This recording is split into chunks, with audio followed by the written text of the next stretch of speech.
around 6 p.m. of February 6, 2025. Ramdam na ramdam namin na peak season na talaga dito sa Coron dahil sa napakaraming turista. First timer nga pala dito sa Coron. And for today's video, ay pinuntahan natin ang isa sa mga dinarayo na tourist attraction dito sa Coron in Palawan. Hindi lang pala naggagandahang mga karagatan at bukirin ang ipinagmamalaki ng bayan, dahil ang spot na ito ay siya lang naman ang nag-iisang saltwater hot spring dito sa Pilipinas. Welcome to Makinit Hot Spring.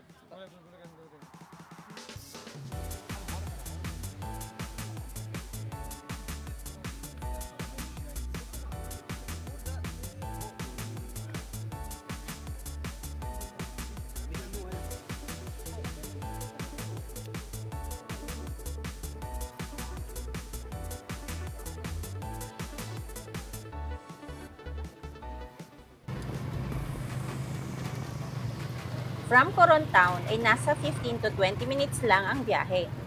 Pwede ka lang mag-DIY trip dito para tipid. Sakay ka lang ng tricycle na nasa 500 pesos ang pamasahe, round trip, minimum of 4 packs kada biyahe. May part na hindi pa sementado, pero okay naman ang kondisyon ng mga daanan sa time ng pag-visit namin. Usually pinupuntahan ang hot spring sa day 1 during the Coron Town tour.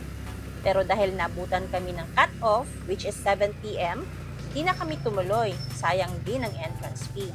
So sa day 3 na lang after ng aming island escapade.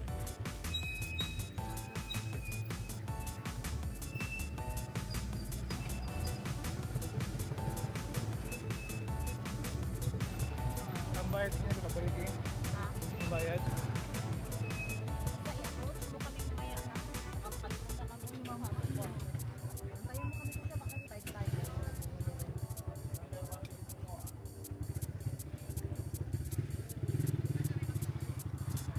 Ang entrance fee nga pala dito sa resort ay 300 pesos for adults.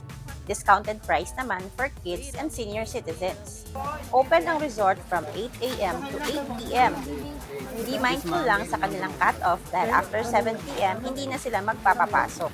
Walang restaurant sa loob, kaya pwede kang magdala ng pagkain at tubig.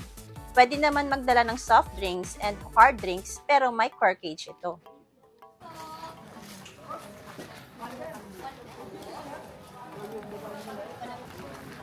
Wala ito. Saan ka? We're here at Mainit Makinit. Ha? Makinit. Makinit Hot Spring. Tama ba? Makinit or maginit? Basta hot spring. Nit-nit. Guys. Sa mga cottage ko. Pero, ito ba? Taparan na to. Ano pa huli? Paparin pa.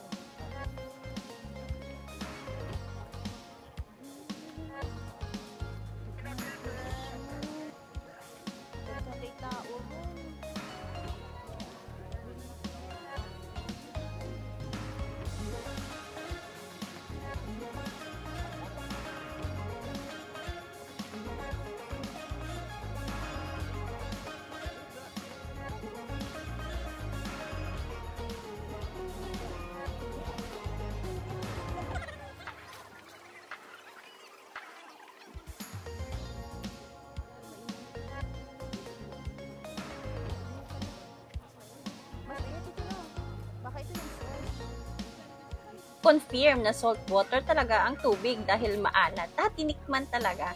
Plus mainit ang tubig, nasa around 38 to 40 degrees Celsius daw ang water temperature.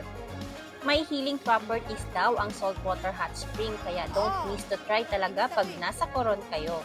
And indeed, nakakawala ng pagod after a long day of island hopping. Para hindi ka mag-overheat at hindi ka ma-high blood, charing, it is recommended to follow the 10-5 rule, meaning 10 minutes deep, 5 minutes relax, and then repeat.